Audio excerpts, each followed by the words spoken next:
Իմ մոտ միշտ հարց է առաջանում, թե ինչն է հիմքում այդ նախկինների նույնացումը։ Պետք է չէ այդ հարցը առաջանա։ Բնավորությամբ լրիվ տարբեր ենք երեք նախկին նախագահները։ Եթե հնարավոր է երեք տարբեր իրարից շատ հեռու sense մարդիկ հորինել, ապա մենք այդ երեք նախագահներն են՝ Տեր-Պետրոսյան, ես եւ Սերժ Սարգսյանը։ Լրիվ տարբեր ենք բնավորություններով։ Հայացքներով եւս լրիվ տարբեր ենք։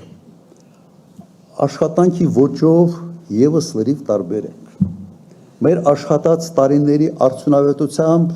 եւս լրիվ տարբեր ենք։ Թիմային տեսանկյունից եւս լրիվ տարբեր ենք։ Ինչն է մեզ միայն միացնում։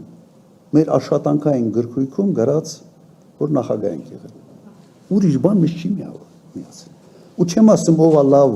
վատ է մասին չի, ոչ տարբեր ենք։